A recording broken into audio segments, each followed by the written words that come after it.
so far this year, you guys have struggled to put points on the board in the second half of games. I know that can be random and different things playing into that, but is there any comments that you're seeing, and if so, what are they? I don't know. I'd say the most common thread, I think when we struggle on third down, I feel we struggle to get points, and I think that happened definitely in this game, and that definitely happened versus Denver. So that could be some more common things, but moving the ball decent, but we're not getting enough points, and we got to finish out capitalize on some of these opportunities, and got to start putting more points on the board. All right, guys, injuries from the game. Mooney had a groin.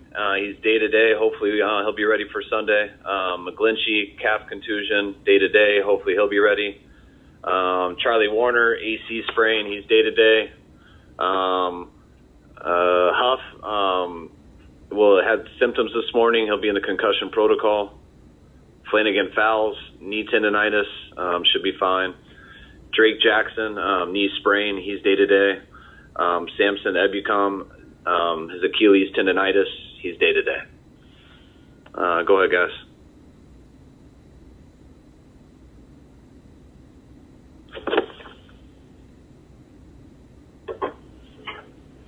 Kyle, with Hufanga, do you know when in the game he may have suffered the concussion? I think it was real early in the game because we took him into the tent early. I know that he passed it then. He passed one after the game, but then there's always a third one the day after a game. And he came in with some symptoms today, so that's why he's in it.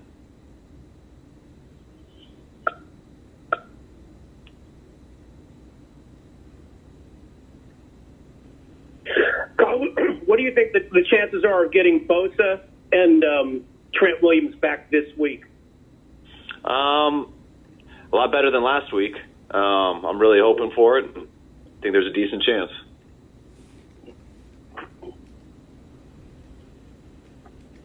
Kyle, how do you sort of look at your offensive line and all the injuries you dealt with there? How did they play yesterday, and how do you feel about it going forward with McGlinchey and the other issues there?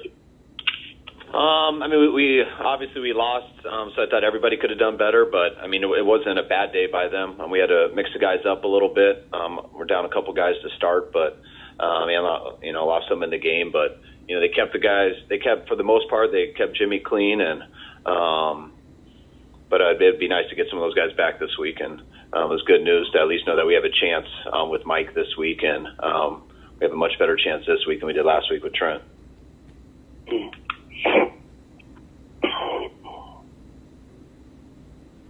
Hey, Kyle. Kyle, after the game, Darth George Vader Kittle thought that maybe George Kittle thought that maybe everybody didn't play with the intensity needed to win a game. How did you feel about that after you've watched the film? I would disagree with that. I mean, I like George saying that. That's, to me, how you feel, especially when a team kind of dominates the game in terms of how they ran the ball with the amount of carries they got compared to us, the time of possession and stuff like that. But I didn't look at any of the guys lacking intensity or going after it. They just that was a very physical team. That's how they played every single team they've played. That's why they've been in pretty much every game they've played. That's why they have had a number, they've been close to winning a number in a row. That's why they had a chance to come back versus Tampa on that.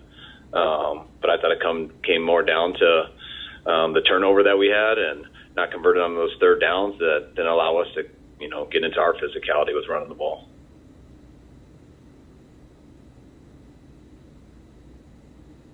In the same grain, the 49ers, your defensive line didn't get that much pressure on Marcus Mariota yesterday. After looking at the film, did you see anything in particular that was causing them to not be able to get to him? Yeah, I think it was 40 runs compared to 14 passes. Team only throws the ball 14 times. It's going to be tough. I thought we took our shots on getting to him. We did sack him a couple times, I believe. And then I thought we had a free hitter on that 3rd and 13 where I thought we should have got to him, but he got through there. And then it was just a running game. I think they went, that second half, I know there was about 13 straight plays where they didn't throw the ball, not counting third down. So it was the type of game that they wanted it to be, and they earned that getting us into it.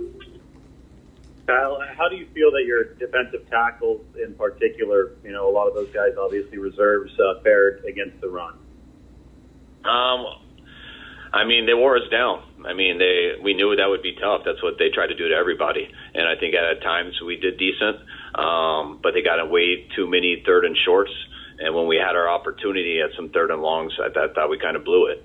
And when that happens and that team stays out on the field, especially when the offense turns it over 3 times, that doesn't shock me at all. The physicality they play with, the way they came off the ball, the style of runs with the threat of a quarterback too on each play, that's what that team's built for. And our goal is to not allow it to be that type of a game, and they did a good job of getting us in that type of game, and that makes it really tough on D linemen.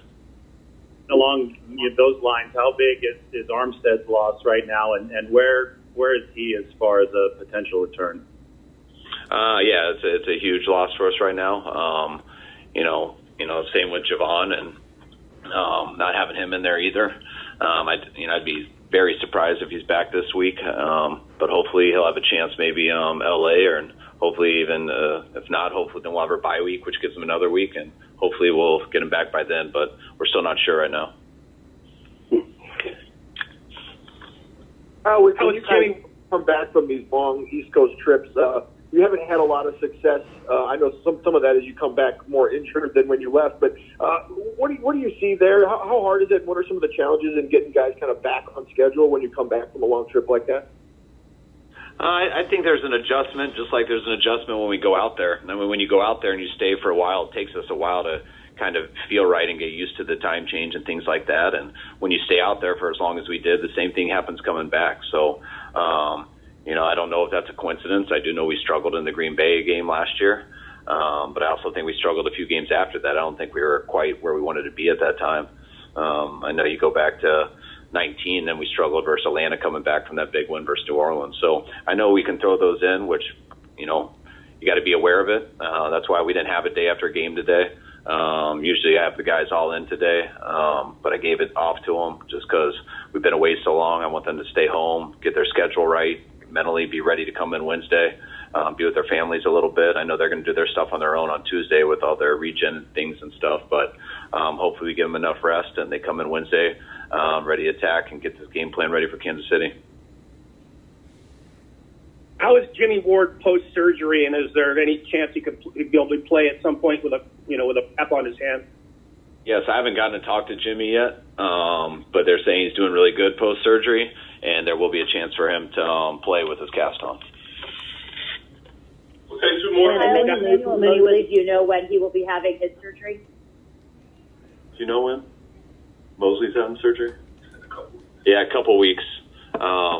He was with us the whole time, so they got to wait a couple weeks for it.